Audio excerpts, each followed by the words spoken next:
तनू अचानक कुठे गेली? काही प्रॉब्लेम तर केला नाही ना दर्शीलने?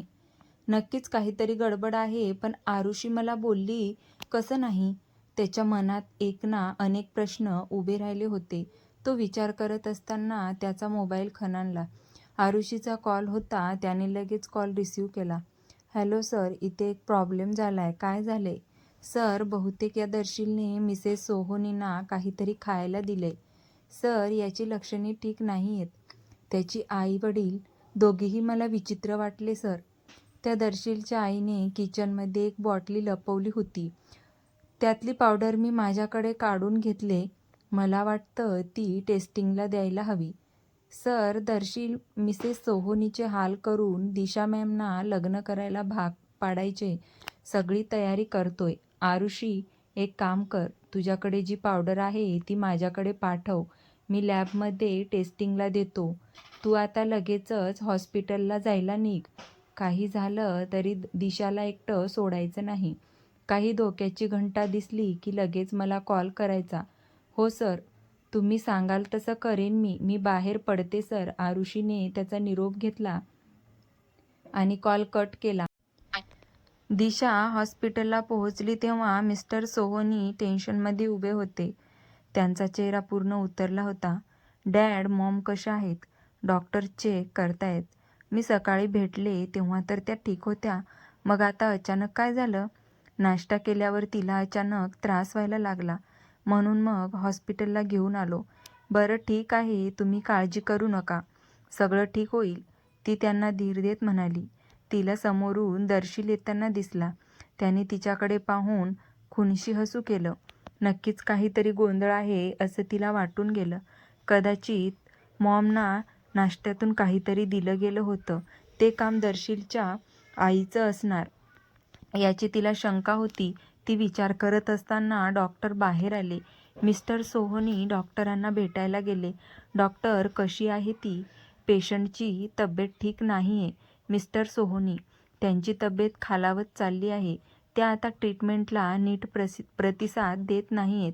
तिला वाचवण्याचा काहीतरी उपाय असेलच ना? त्या मानसिकरित्या खूप खचल्यात मिस्टर सोहोनी. त्यामुळे मेडिसिनला रिस्पॉन्स देत नाही आहेत. आपण आपल्याकडून प्रयत्न करून पण पुढचं सांगता येत नाही. Excuse me. डॉक्टर निघून गेले. मिस्टर सोहोनी आणि दिशा सुन्न होऊन बसून राहिले. त्यांना कळत नव्हतं काय करावं.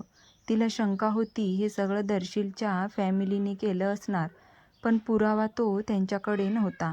मिस्टर सोहोनी कसला तरी विचार करत होते. त्यांनी मनातून निर्धार केला आणि दिशाकडे पाहिलं. व्हायच्या आत तू आणि दर्शीलने लग्न करून घ्या. डॅड, तिने अविश्वासाने त्यांच्याकडे पाहिलं. हो दिशा, आता माझं पण काही खरं नाही. जगायची इच्छाच उरली नाही. तुझं लग्न झालेलं पाहिलं की मी डोळे मिटायला मोकळा. असं नका बोलू डॅड, मी आहे ना. प्लीज, मला लग्न करायचं नाहीये. तुम्ही समजून घ्या ना, ती विनंती करत म्हणाली. आमच्यानंतर तुझे हाल झालेले मला चालणार नाही. दर्शील, लग्नाच्या तयारीला लाग. आपण उद्या तुझं आणि दिशाचं लग्न लावतोय. चालेल काका? हरकत नाही, तो हसत म्हणाला. त्याने दिशाकडे पाहिलं. तिच्या चेहऱ्यावर शॉक बसलेला दिसत होता. त्यांचं ते वाक्य नेमकं आरुषीने ऐकलं. ती आल्या पावली मागे वळली आणि हॉस्पिटलबाहेर निघून आली. तिने लगेचच आर्यनला कॉल केला. 1-2 रिंगमध्ये त्याने कॉल रिसीव्ह केला. हॅलो आरुषी, बोल. सर, मिस्टर सोहोनी दिशा मॅम आणि दर्शीलचं लग्न उद्या लावणार आहे. व्हॉट? असं अचानक? मिसेस सोहोनी सिरियस असतील. तू त्यांच्या बोलण्याकडे लक्ष देऊन राहा. मी बघतो काय करायचं ते. मला अपडेट्स देत राहा. ओके सर, आरुषी म्हणाली. त्याच्याशी बोलून ती आत निघून आली. दिशा आणि दर्शीलचं लग्न शक्यच नाही. मी हे लग्न होऊ देणार नाही. ती फक्त माझी आहे, फक्त माझी, तो निर्धाराने म्हणाला. मिस्टर सोहोनी त्यांचा निर्णय ऐकल्यापासून ती अस्वस्थ झाली होती. तिला काय करावं काहीच कळत नव्हतं. ती सगळ्यांची नजर चुकून बाहेर आली. तिने त्यांना कॉल केला. हॅलो दिशा. जॉस अंकल, बरं झालं तुम्ही कॉल उचललात. दिशा, सगळं ठीक आहे ना? तू इतकी काळजीत का दिसतेस? अंकल, मिस्टर सोहोनी माझं त्या दर्शीलसोबत लग्न लावून देत आहेत. मला नाही करायचे लग्न असं कसं म्हणतेस बाळ? अगं किती दिवस तू शार्दूलच्या आठवणीत झुरत राहणार? अगं मिस्टर सोहोनी इतका विचार आजकालचे सासरे करत नाहीत. तुला त्यांच्या निर्णयाचा सन्मान केला पाहिजे. दर्शील चांगला मुलगा नाही अंकल. बरं मग ठीक आहे, तू इकडे निघून ये. त्या सोहोनीचं काय व्हायचं ते होऊ दे. आधीच मिसेस सोहोनी मरायला टेकल्यात. या धाक्याने मिस्टर सोहोनी मेले तर ते दोघेही सुटशील आणि तूही. मग तुला दर्शीलसोबत लग्न करायला नको. असं कसं म्हणता अंकल? मिस्टर सोहोनी यांनी माझ्यासाठी बरंच काही केलंय. हे बघ, तू जो निर्णय घेशील तो मला मान्य असेल. मी तुझ्या सोबत आहे, जॉस म्हणाला. तिने कॉल कट केला. आता यात फक्त आर्यन मला मदत करू शकतात. तिला मनातून वाटून गेलं, आर्यन देसाई, उद्या तुझी बायको दुसऱ्याची होणार. मी जिंकणार आर्यन, मी जिंकणार. जॉस हसत म्हणाला. मिस्टर सोहोनी यांच्या निर्णयाने दिशा अस्वस्थ झाली होती. जॉस सोबत बोलूनसुद्धा तिला नक्की काय करावं समजत नव्हतं. तिने आर्यनला कॉल केला. आर्यन तिच्या कॉलची वाट पाहत होता. स्क्रीनवर तिचं नाव पाहून त्याने तिचा कॉल रिसीव्ह केला. हॅलो आर्यन, दिशा बोलते. बोल. तू अचानक ऑफिसमधून गायब झालीस? आज मीटिंग होती आपली. खूप मोठा प्रॉब्लेम झालाय. मॉमना ॲडमिट केलंय. डॅड म्हणतात मी दर्शीलसोबत लग्न करावं. निघून ये इकडे. तो शांत स्वरात म्हणाला. असं कसं निघून येऊ? डॅडना माझी गरज आहे. मॉमची तब्येत दिवसेंदिवस खालावत चालले. आर्यन, त्यांना एकटं कसं सोडू मी? मग त्या दर्शीलसोबत लग्न करणारेस का तू? ओहो, कम ऑन दिशा. आधी स्वतःचा विचार कर. त्या दोघांचं वय झालंय. मुलाच्या जाण्याने खचलेत ते. तू त्यांच्यासाठी काहीतरी केलंस तरी ते असमाधानीच असणार आहेत.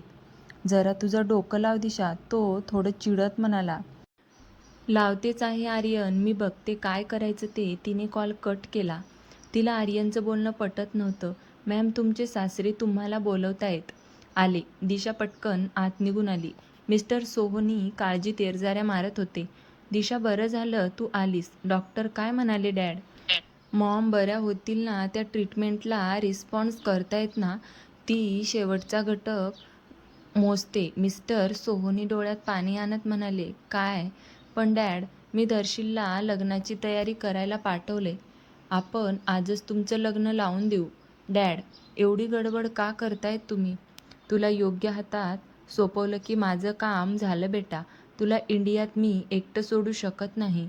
मी एकटी कुठं आहे? तुम्ही आहात ना माझ्यासोबत? प्लीज डॅड, हा लग्नाचा हट्ट नको. असं नको बोलू बेटा. चल तू घरी जा आणि आवरून घे. तोपर्यंत दर्शील सगळी सोय करून ठेवेल. डॅड, तुला माझी शपथ आहे. दिशा, जा बेटा प्लीज. माझ्या शेवटच्या इच्छेखातर. नको ना डॅड. तिच्या डोळ्यात अश्रू तरळले. त्यांनी नजरेने तिच्याकडे असहाय्य होत पाहिलं. त्यांच्या चेहऱ्यावरील भाव पाहून तिला गलबलून आलं. ती तशीच मागे फिरली. इकडे आर्यनचा फोन खणाणला. अपेक्षेप्रमाणे आरुषीचा कॉल होता. आर्यन सर, मॅमचं लग्न आजच होतंय, थोड्या वेळात. मॅडम काय म्हणाल्या? त्या तयार होण्यासाठी घरी गेल्यात. बास्टर्ड. आर्यन रागात मूठ टेबलवर आपटली. तुझी हिंमत कशी झाली असं वागायची? तुला मी सांगितलं होतं ना तू माझी तनू आहेस म्हणून. असं असताना पण तू दुसऱ्या व्यक्तीसोबत लग्न करायचा निर्णय घेतलास. यासाठी तुला मी कधीही माफ करणार नाही तनू. माझ्या प्रेमाची परीक्षा घेतलीस तू. आता बस, यापुढे तेच होईल जे मी ठरवेल, तो रूढ शब्दात म्हणाला. त्याने मोबाईलवरूनच लगेचच कॉल फिरवला. त्याचा कॉल आला तेव्हा नेमकं रोहित एअरपोर्टवरून बाहेर पडला होता. आर्यनने सकाळी परिस्थिती त्याच्या कानावर घातली आणि तो रिलॅक्समध्ये बसून राहिला. रोहितला माहीत होतं काय करायचं ते आज. आर्यनला तेच करावं लागणार होतं जे त्याने काही वर्षापूर्वी केलं होतं. दिशा रूममध्ये तयार होत होती. तिच्या सोबतीला आरुषी होती. आरुषीने तिला तयार केलं. तिची बॅग घेतली आणि बाहेर जायला निघाली. आरुषी, तू निघतेस? माझं इथलं काम झालंय मॅम. सरांनी इथून रिलीज व्हायची ऑर्डर दिली. तुमच्यासाठी मेकअप आर्टिस्ट येईल, तिच्याकडून तयार होऊन घ्या. हो चालेल, दिशा मान हलवत म्हणाली. नाईलाजाने का होईना पण ती यासाठी तयार झाली होती. थोड्या वेळात मेकअप आर्टिस्ट आली आणि दिशाला तयार करू लागली. दिशा शांतपणे बसून होती. मनात विचारांचा काहूर माजला होता. एकीकडे आर्यन होता तर दुसरीकडे सोहोनी, ज्यांनी तिला खूप सांभाळलं होतं. ती त्यांना निराश करू शकत नव्हती. मॅम, एकदा चेक करा. ठीक आहे, दिशा न पाहताच म्हणाली. तिने मनावर दगड ठेवला आणि ती त्या रूममधून बाहेर पडली. तिच्यासाठी ऑलरेडी गाडी रेडी होती. शुभम आणि तारा मुद्दामच तिच्यासाठी थांबून होते. त्यांच्या चेहऱ्यावरून आनंद ओसंडून वाहत होता. दर्शील तिकडे मंदिरात त्यांची वाट पाहत होता. दिशा आली तसं ते तिघेही गाडीकडे जायला निघाले. त्यांना पाहून ड्रायव्हरने गाडी त्यांच्यासमोर आणून उभी केली. तिघेही गाडीत बसले. ते बसले तसं गाडी स्टार्ट केली आणि मंदिराकडे जायला निघाली. दिशा सुन्न होऊन गाडीत बसून होती. तिचे डोळे सारखे भरून येत होते.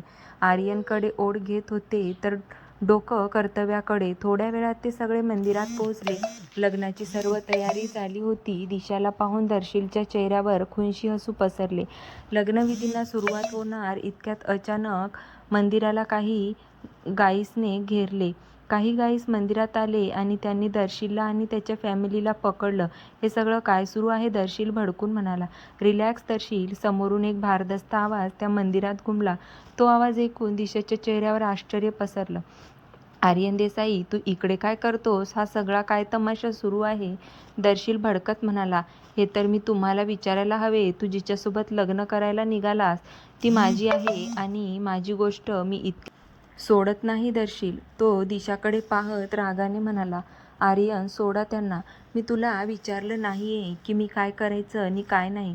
भटजी काका, तुम्ही विधींना सुरुवात करा. आज इथे लग्न होईल, पण माझं आणि हिचं. आर्यन, दर्शील जोरात किंचाळला.